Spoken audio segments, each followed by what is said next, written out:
মহিলাদেরকে বড় মোবাইল দেয়া মানে এদেরকে অকালে কি পাগল বানায় ফেলা, এটা সবচেয়ে ক্ষতিকর। মেয়েদেরকে মোবাইল দেয়া, ছেলেদেরকে মোবাইল দেয়া মানে অকালে সে পীরে নাবালেগ অল্প বয়সে বুড়া করে দেয়া থাকে, অল্প বয়সে বুড়ো হয়ে যাবে, প্রতিবন্ধী হয়ে যাবে, পঙ্গু হয়ে যাবে, মেধার দিক দিয়ে, শারীরিক দিক দিয়ে, মানসিকতার দিক দিয়ে, ফিকিরের দিক দিয়ে।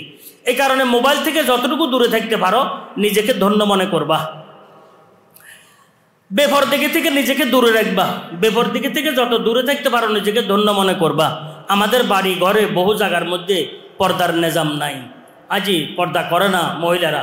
আমরা ওইখানে 2-1 দিন থাকার পর আমরা নিজেরাও কি আউলে যাই, তো কি দরকার সেখানে আমরা সময়গুলো কাটানো। অল্প সময় তাবলিগে চলে গেলাম, অল্প সময় তারপরে আমরা মাদ্রাসায় রইলাম, কিছু কাজকর্ম করলাম। আর যদি বিশেষভাবে যেতে হয় প্রতিজ্ঞাবদ্ধ হয়ে যাব, পণ করব, পণের উপর পণ করব যে আমি যে গুণাগুলো আমার থেকে বাড়িতে গেলে হয় ওই গুনার পাশেও আমি যাব না, কাছেও যাব। নামাজ ছুটে যায়, নামাজ যেন না ছুটে, প্রতিজ্ঞা।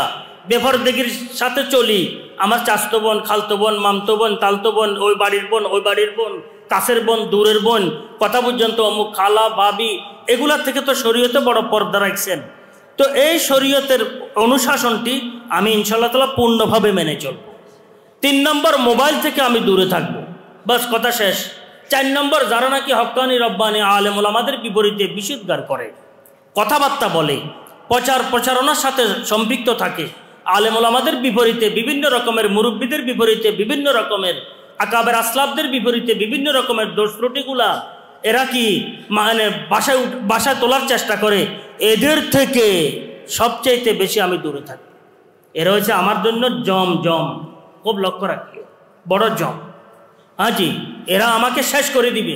মোবাইল দেহ শেষ করে, মানসিকতা শেষ করে, এরা ইমান শেষ করবে, আমল শেষ করবে, আদব শেষ করবে, আখলাক শেষ করবে।